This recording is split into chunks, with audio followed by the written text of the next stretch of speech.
पूरा ईरान इस वक्त हाई अलर्ट पर है। 2,65,000 जवानों को तेहरान के अंदर तैनात कर दिया गया है। आपको पहले भी बता चुका हूं कि 4 जुलाई से अयतुल्लाह अली खामनेई का जनाजा लोगों को दिखाया जाएगा। एक प्रोग्राम होगा जो 4 जुलाई से 9 जुलाई तक चलेगा। 9 जुलाई को उनको मशहद के अंदर दफनाया जाएगा।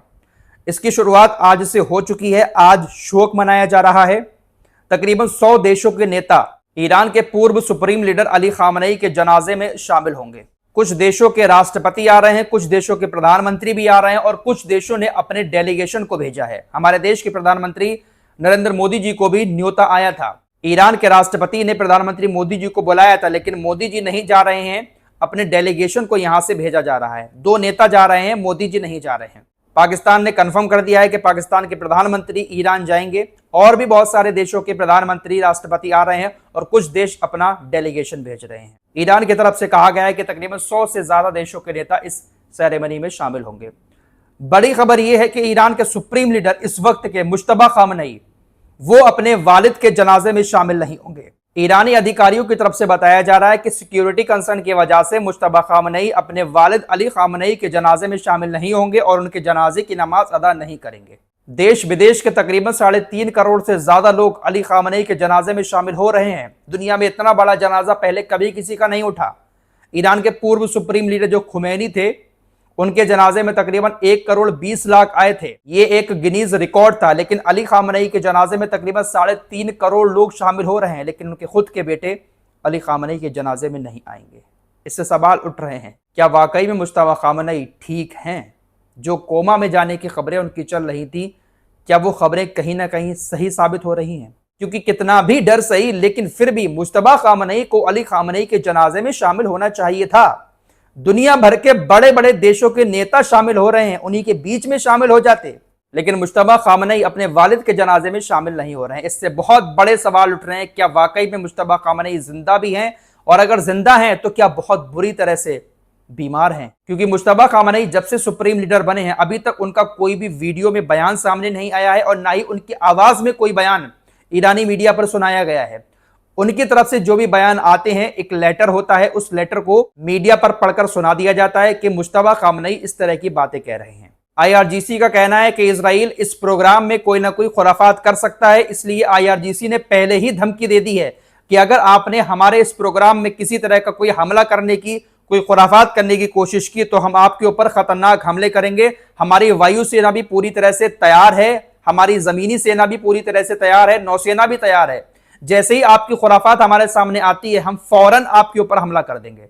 IRGC ने पहले ही इजराइल को धमका दिया है ताकि इजराइल किसी तरह की कोई खुराफात ना कर पाए। ऐसा माना जा रहा है कि इजराइल डिफेंस फोर्सेस ने एक ऑपरेशन लॉन्च कर दिया है इस प्रोग्राम के लिए कि अगर मुश्तबा खामनेई बाहर आते हैं तो उनको हम किसी न किसी जरिए टारगेट करेंगे। इजराइल के रक्षा मंत्री की तरफ से कह दिया गया था कि हम उनको मारेंगे। ईरानी अधिकारियों का कहना है कि इजराइल टेक्नोलॉजी में बहुत आगे है।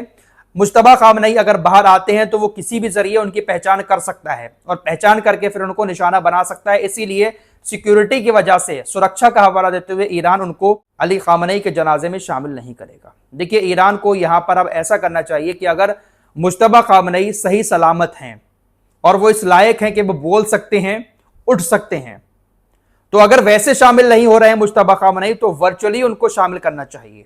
वीडियो कॉन्फ्रेंसिंग के जरिए मुश्तबा खामनेई को अली खामनेई के जनाजे में ईरान को शामिल करके यह मैसेज देना चाहिए पूरी दुनिया को कि ईरान के सुप्रीम लीडर मुश्तबा खामनेई जिंदा हैं और सही सलामत हैं। लेकिन ईरान की तरफ से उनकी एक झलक भी नहीं दिखाई जा रही है। ना तो फोटो आ रहा है, ना ही वीडियो, और ना ही उनकी आवाज में कोई मैसेज आ रहा है। इसी से सवाल उठ रहे हैं। 6 दिन का यह प्रोग्राम है। 9 जुलाई को मशहद के अंदर अली खामनेई को दफना दिया जाएगा। आइए अब अमेरिका और ईरान के समझौते की बात कर लेते हैं। स्टेट ऑफ हॉर्मुज को लेकर अभी भी अमेरिका और ईरान के बीच सुलह नहीं हो पाई है। समझौता हो गया, सीजफायर हो गया, जंग खत्म हो गई, लेकिन स्टेट ऑफ हॉर्मुज अभी भी अमेरिका और ईरान के बीच लड़ाई का एक बड़ा मुद्दा बना हुआ है। ईरान चाहता है कि स्टेट ऑफ हॉर्मुज हमारे कब्जे में रहे, हालांकि ईरान उसको फ्री कर रहा है, लेकिन स्टेट ऑफ हॉर्मुज पर अपना कब्जा ही चाहता है। अमेरिका चाहता है कि स्टेट ऑफ हॉर्मुज ईरान के कब्जे में ना रहे।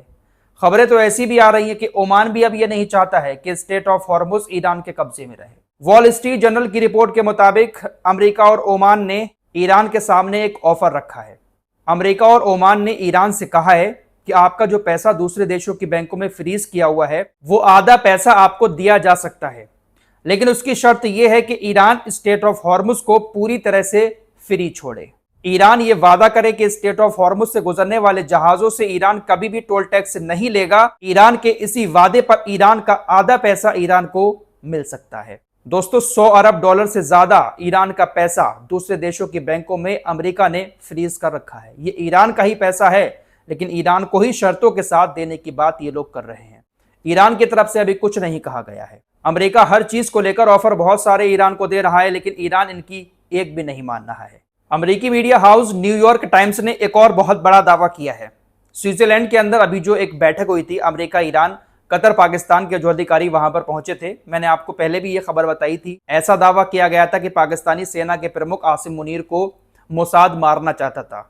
आसिम मुनीर स्विट्जरलैंड गया था, इस बातचीत में शामिल हुआ था। अब न्यूयॉर्क टाइम्स ने एक बड़ा दावा किया है। न्यूयॉर्क टाइम्स के मुताबिक अमेरिका के अधिकारियों का ऐसा मानना है कि स्विट्जरलैंड के अंदर जब बातचीत हो रही थी, उस बातचीत के दौरान इजराइल ईरान के 2 बड़े अधिकारियों को मानना चाहता था। इन अधिकारियों में पहला नाम ईरान के विदेश मंत्री अब्बास अरागची का था और दूसरा नाम ईरानी पार्लियामेंट स्पीकर गलीवफ का था। ये दोनों मेन आदमी थे ईरान के, जो स्विट्जरलैंड बातचीत के लिए गए थे। ये बड़ा दावा किया है अमेरिका ने कि हमने इजराइल की साजिश के बारे में ईरान के अधिकारियों को बताया, जिसकी वजह से ईरान के दोनों अधिकारी बच पाए, वरना ईरान के अधिकारियों को इजराइल मार देता। न्यूयॉर्क टाइम्स ने दावा किया कि अमेरिका ने तीसरे देश के जरिए ईरान के अधिकारियों तक ये चेतावनी पहुंचाई कि इजराइल आपको मारने का प्लान बना रहा है, आपको मार सकता है।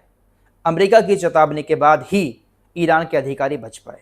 फिलहाल इस वक्त की बड़ी खबर यही है कि ईरान के सुप्रीम लीडर अली खामनेई के जनाजे को अब ऑफिशियली लोगों के सामने लाया गया है। अभी जो बड़े अधिकारी हैं, बड़े सेना के कमांडर हैं, ईरान के जो नेता हैं, वो अली खामनेई के जनाजे के पास जाकर शोक मना रहे हैं, उसको देख रहे हैं। आम लोगों के लिए ऑफिशियली कल से ये प्रोग्राम शुरू होगा और कई शहरों की यात्रा करने के बाद मशहद के अंदर अली खामनेई को दफनाया जाएगा। करबला भी जाएंगे, नजफ भी जाएंगे। ऐसे में खतरा बहुत ज्यादा बढ़ा हुआ है। ईरान में हाई अलर्ट है। ईरानी मिलिट्री कमांड ने ना सिर्फ इजराइल को धमकी दी है, बल्कि अमेरिका और खाड़ी देशों को भी चेतावनी दी है कि अगर किसी तरह का कोई हमला होता है इस दौरान, 6 दिन के अंदर जो प्रोग्राम है उसमें किसी तरह की कोई खुराफात इजराइल, अमेरिका, खाड़ी देशों के साथ मिलकर करते हैं, तो खाड़ी देशों को भी निशाना बनाया जाएगा। फिलहाल 6 दिन है और इस 6 दिन में मुझे तो डर है कि कुछ ना कुछ खुराफात कहीं इजराइल की तरफ से ना कर दी जाए, क्योंकि अली खामनेई का जनाजा ना सिर्फ तेहरान में रखा जाएगा, बल्कि कौम शहर भी जाएगा, मशहद जाएगा, इराक के शहर नजफ और करबला भी जाएगा। कई सारी जगहों पर उनके जनाजे को ले जाया जाएगा और लाखों करोड़ों की भीड़ वहां पर मौजूद होगी। देखते हैं कि भाई 6 दिन कैसे गुजरते हैं। फिलहाल के लिए इतना ही। कुछ और खबरों के साथ फिर हाजिर होंगे। अपना ख्याल रखिएगा। अल्लाह हाफिज।